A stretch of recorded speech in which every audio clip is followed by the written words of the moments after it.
Welcome to Sidebar with Judge Dan Winslow. I am Judge Dan Winslow, formerly of the Massachusetts Trial Court, now with the New England Legal Foundation in Boston. Sidebar is a show about interesting topics at the intersection of business and law.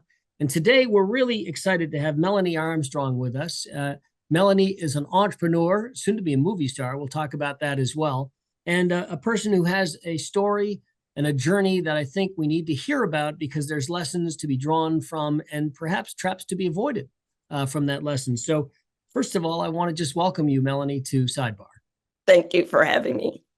Well, Melony, first of all, just introduce yourself to the audience. What it is that you do and why is it that you do it?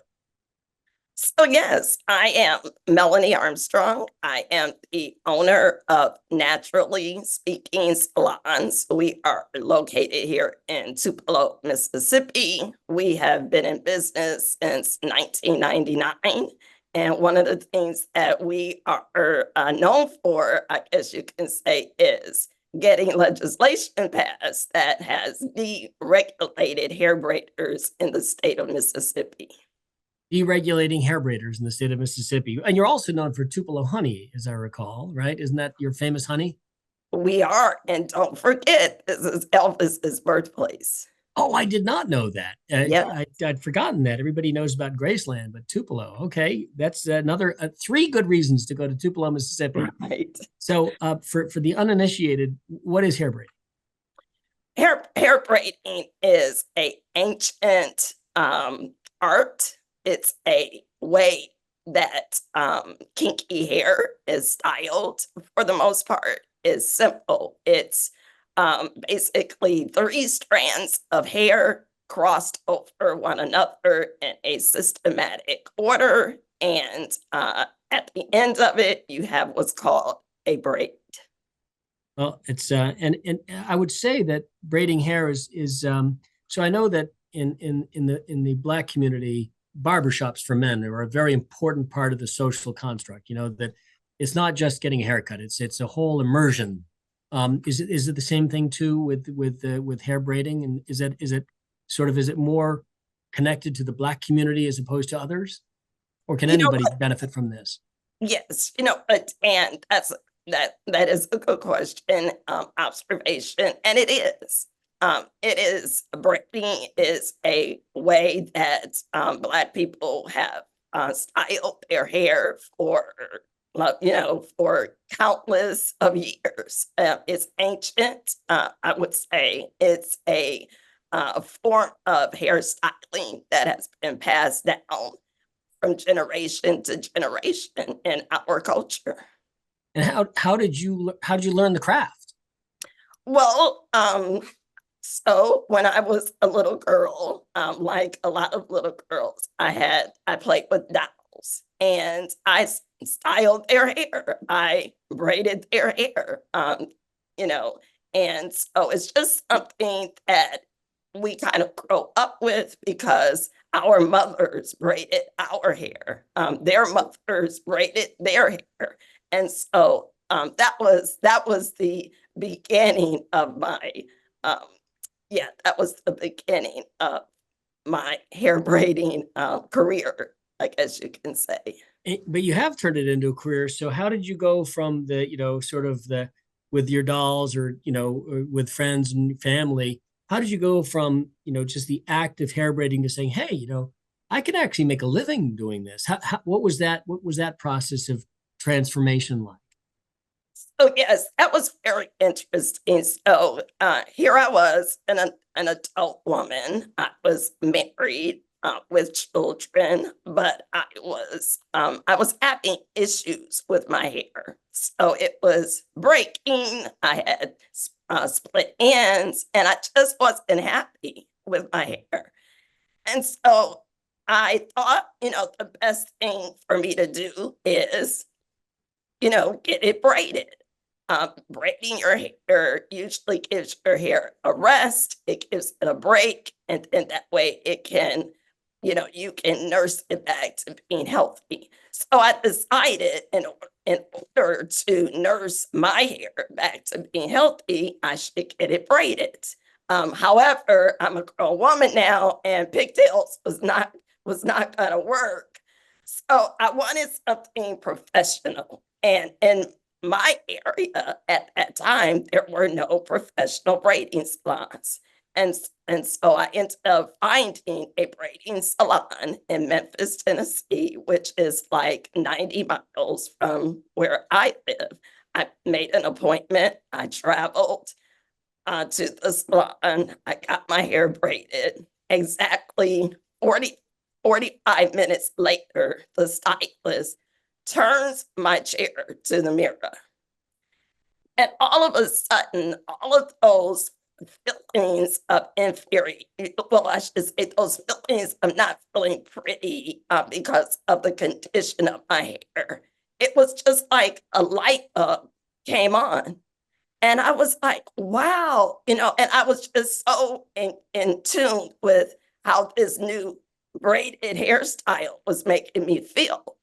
Well, on the way out the door, after I paid the braider $75, 45 minutes later, I noticed it was about 3 or 4 other people waiting to get their hair braided. And so I got in the car and I was thinking, wow, I look this great. It took her 45 minutes. I paid her $75. And if all of those other people that were waiting on her paid $75 and it only took her 45 minutes each on them, that's a pretty good, that's a pretty good living. And at that moment, not even realizing it, my entrepreneurial wheels began to turn. Did you ask any of the other women that were in line where they had come from? Did they travel all the way to Memphis from Mississippi to get their hair braided? I did not. I didn't even think to do that, but yeah. So you go back home to Mississippi. You're looking great. You're feeling great. You're feeling good about yourself because Yeah. it's the they say like clothes maketh the man, right? Same thing for women. That you if you feel like you look good, you just feel like $1,000,000, right? Right. And so you go back home, and it's also restorative for your hair, right? It's not just attractive; it's also restorative. It gives your hair a break, as you said, gives it a rest. Yes. And so where near you was there any place in Mississippi where was there a professional hair braiding salon where you could go that was closer to home than having to travel across state lines to Memphis? So there was not. And I didn't even make it home, Dan. And en route home in the car, I knew at that moment that I wanted to be a professional hair braider. Fantastic. So Eureka, you had the light bulb goes off. Yeah.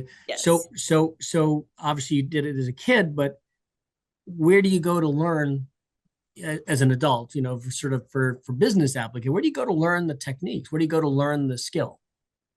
So that was the challenging part. That was the tricky part because at that time there were, not that I knew of, there weren't any classes, there weren't any braiding schools. So I thought, well, I need to learn how to do this. So where am I going to go and learn? I actually sat down and I gave it some thought. And here's what came to me that made sense. Okay, well, there's magazines out there with beautiful hairstyles that are braided, and I knew that machines didn't do it, so real people had to do it. So I felt like what I needed to do was just find one of those persons and ask them to teach me how to braid. So to take you on as an apprentice almost. Yes. Yeah. And so you did that. You found somebody so you saw some styles that you liked, somebody who's like had a really good technique and had a really good look. And then maybe either the models you reached, you found out who did it. Yes. And then you contacted those people. Where were they located? Atlanta. Oh my gosh. So now you've gone from Memphis, Tennessee to Atlanta, Georgia, just Yeah. to learn the craft. Okay. Yeah. And was there a school in Atlanta, or was it just just a practitioner that took you under their wing? So she was a practitioner. She was considered a master hair braider, and she was just starting classes. And I actually became one of her students in her very first class. Oh, talk about good timing. Yeah, It's like, but it's interesting. It was your own initiative that created the opportunity, right? If you hadn't, if you sat down and waited for opportunities to come to you, you'd still be waiting, right? But you actually went out there and found somebody. I love the initiative. So you learn the craft. You now have the skill. You go back home to Mississippi. There's a market demand for it, right? right. Because there's a market because there's not a lot of competition. There certainly is a population in Mississippi that would benefit from the technique. So what do? You open up your shop right away? Like, what do you do?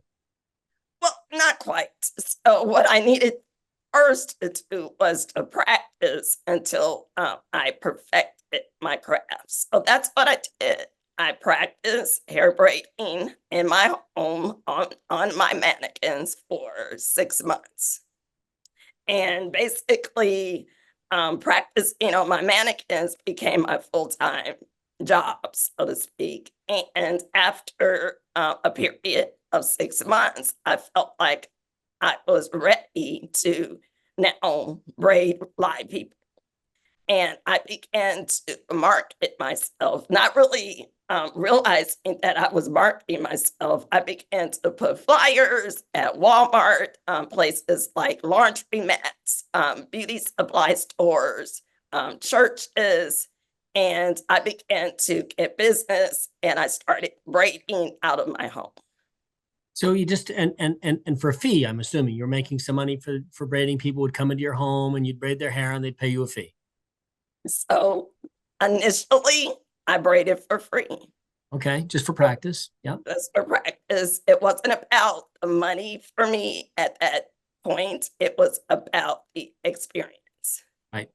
Right. And so you found obviously you found that you had a skill for this because you had real people. So mannequins don't give you the kind of feedback that real people give you, right? So when you turn the chair around, when they see themselves, the customer sees themselves for the first time, to say what you're aiming for is that same wow moment, that same wow experience that you had when you were in Memphis, Tennessee. Yes. And were you getting that? And I was getting that. I was also getting people who were willing to travel to me that also lived distances away. And they were coming to my home to get their hair braided. So all sounds good. Tell me where the roadblock is, because this sounds just too good to be true. You had an experience, you saw the need, you got the training, you took the initiative, you marketed yourself, you set up shop, you applied your craft with volunteers, really, to just make sure you got good at it.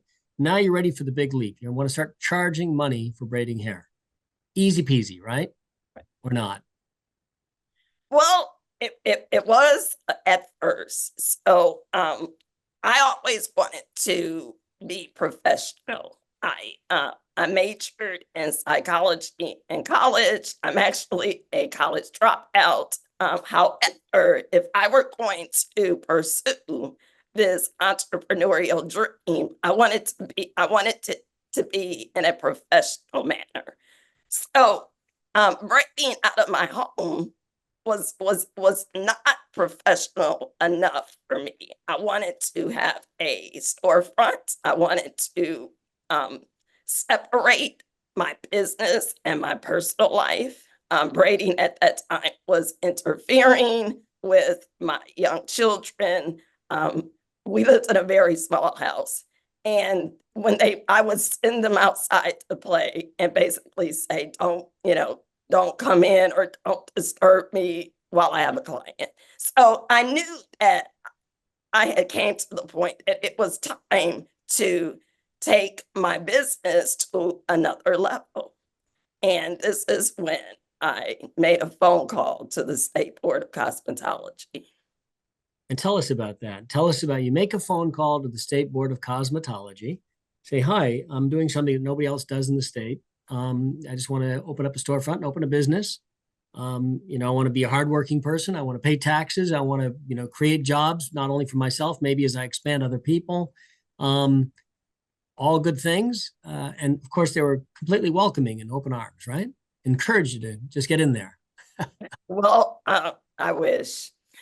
The first thing that I was told was that I would need to go to cosmetology school and get a 1,500-hour cosmetology license.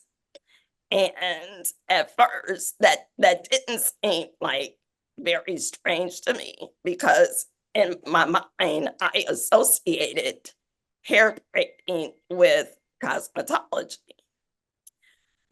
However, I learned after asking them, well, what am I going to learn about hair braiding? And they said, we don't teach hair braiding. And so I thought, well, they must not have really heard the question. I may not have worded it correctly. Maybe I need to reword the question. So I asked the question again. And I was told the same thing. And I said, well, wait a minute. So you're telling me, if I'm hearing you correctly, that I'm telling you I want to open a braiding salon. And you're telling me that in order to do that, I have to go to cosmetology school for 1,500 hours, become a licensed cosmetologist, and then I can open my school, my salon, even though your curriculum does not include hair braiding. And they said, yes. Okay, that doesn't make sense. And I can imagine that would be a bit disheartening as an entrepreneur. You're ready to launch, you've got the skill, you've got the market, and now you've got this barrier. How'd Yeah. you overcome this barrier? Well, at first, I didn't even know what to do with that information. I thought, well, do I quit my job and go to cosmetology school for a year and a half? And let me also add, it was costing like $15,000 to $20,000, which was gonna have to come directly out of my pocket. So I thought, well, is that what I need to do? And if it is, then how am I going to pay for it? Because I'm not going to be able to work. Yeah, you have to quit your job to do the cosmetology school. Exactly, because the hours of cosmetology school was from 8 to 4. And those were the hours that I worked. Okay, so you're told that in order to braid hair, you have to get a cosmetology certificate that's 1,500 hours of practice and $15,000 to $20,000, which won't teach you the skill that you need, which is braiding hair, but you've got to do it. And in order to do that, you'd have to quit your job, which was your means of support, to pay for the cut. Okay, seems like a kind of a Mobius loop here of bureaucracy. So what's next? You're here, you've done it, but how did you get through this really mindless impediment, it seems to me? So what ended up happening, I was an assistant director at a boys' home. And we had lost one of our biggest funding sources. So all of a sudden, I was out of a job. And I thought, well, perhaps now I need to pursue going to cosmetology school. But, it just, the more that I kept thinking about it, the more that it just didn't make sense. And so I just kept making phone calls to the Board of Cosmetology saying, surely there's something else that I can do. And they kept saying, no, there isn't. And I thought, I just kept thinking it just doesn't make sense. And so finally, after calling them again, because I would call numerous times, this time they said, there is something called a wigologist license. And because it involves the application of synthetic and human hair, that if you get this license, you will be able to legally open a braiding business. And I thought, well, that makes a lot more sense. I wish you had told me this 6 months ago. So And instead of cosmetology, more on the wig side, not cosmetology. right. And so it still did not teach anything concerning hair braiding. But I was thinking, okay, this wigologist license is only going to take me 4 months to do the coursework. And it's going to drop from 15,000 to 1,200. That makes a little bit more sense to me. And so that was the path that I chose to take. It's interesting, Melony, because we've seen this in other areas of business where bureaucracy doesn't anticipate innovation, and the bureaucrats will never keep pace with innovators. And that's true here, obviously, for hair braiding. It's true for a lot of different things, and we've seen this in other sectors. And yet the bureaucracy, the regulations can become an impediment to innovation. They become an impediment to creativity. They become an impediment really to economic success. I'm wondering as well, because the bureaucrats hadn't anticipated this particular sector of the economy, is it because this is particular Black women? Is this true? So this is like the overlooked segment that they weren't even on the radar when they're coming up with these regulations, that there was actually this whole other practice that was just particular to one segment of the society, it would seem. And they just never thought about it. Well, I think they did think about it. I actually did, and I think that they didn't know when it was coming. But I believe that the regulations prepared for a Melony Armstrong when a Melony Armstrong was going to begin to ask the questions. And I believe that with a lot of these occupations that have these occupational licensing laws in place, it does what it's intended to do, and that's to keep competition out. That's to keep the Melony Armstrongs out. Right. To stifle competition, to stifle the new entry into the market. It's a barrier to entry, basically, to the marketplace. Yes. So you found this workaround, which was still stupid, but it was at least 1/4 as expensive and far less time for the commitment. So did you actually pursue that path just to have the hook under the regulatory process, even though it made no sense? I did. So okay. I was told that I could take this wigologist course at any cosmetology school in the state of Mississippi. And I was thinking, oh, wow, there's one like 2 minutes from my home that I can actually walk to. So what did I do? I hung up the phone and I walked down the street to the cosmetology school and I said, my name is Melony Armstrong. I'm here to sign up for the wigologist course. And they just kind of looked at me and said, the what? And I was like, the wigologist course. I just got off the phone with the Board of Cosmetology. You don't know about the wigologist course? And they were like, ma'am, wigology is a course that no one takes. And we don't teach it here. Sorry. And I thought, okay, well, I went home and I began to just call around the entire state of Mississippi.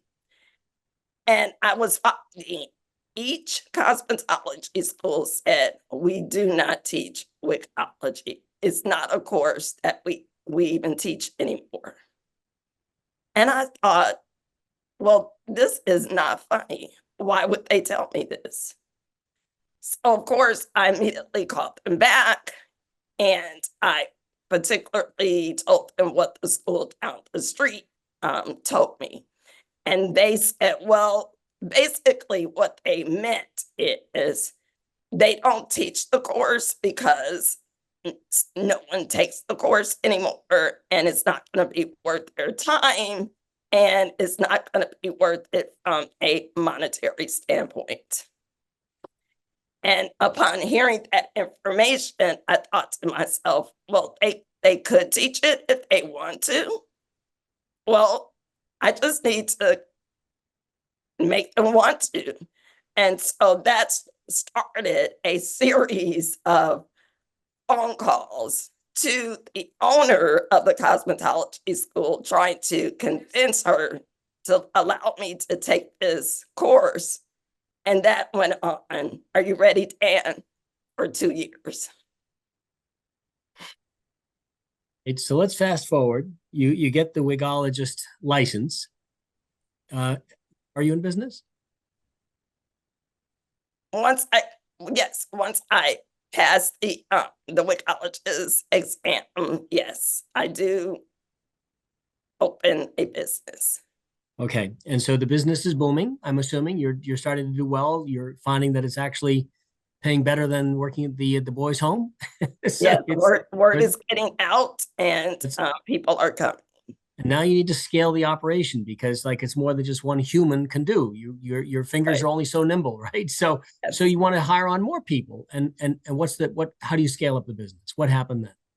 So I thought, well, it makes sense now. I actually hold a state license. I do know that there are like apprenticeship programs that other states have. So I made a phone call back to the Mississippi Board of Cosmetology and I said, hey, my business is doing great and I want to hire and train other young women to come in to work in my business. So, And they said, fantastic. We love it when businesses create jobs and tax revenue for the state of Mississippi, or not.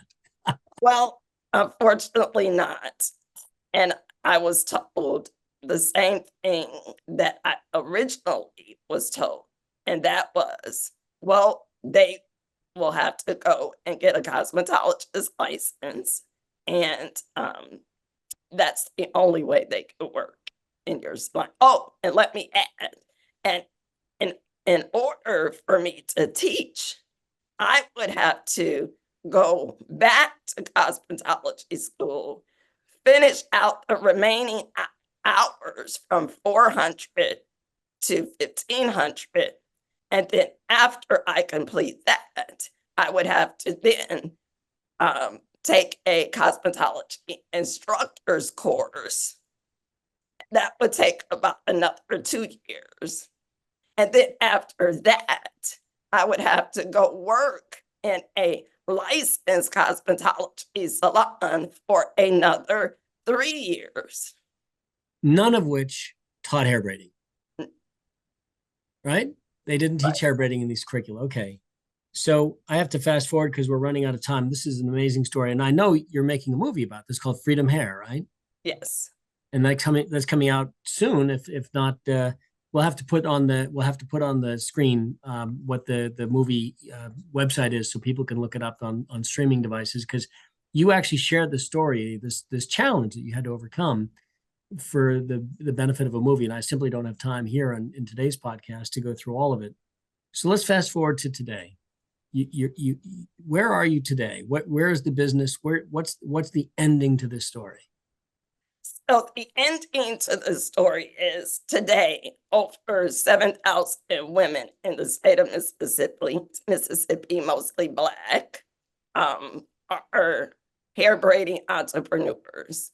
Part of the end of the story is I went from one salon to two salons. I also have a braiding school, and I also have a movie coming out called Freedom Hair, the Melony Armstrong story. From your pebble in the pond, Melanie, from your pebble in the pond, just in the state of Mississippi, 7,000 women are finding a way to earn a living. It's Yes, amazing. and let me add this. So I worked along Institute for Justice. We worked alongside one another. And so after the legislation was passed in Mississippi, Institute for Justice created a braiding initiative to hopefully cause other states to deregulate hair braiding as well. So as of recently, all 50 states have something pertaining to deregulation as far as hair braiders, and that number, 7,000 in Mississippi, across the nation has gone to 2 million. 2 million women are now able to braid hair in the United States because of your work.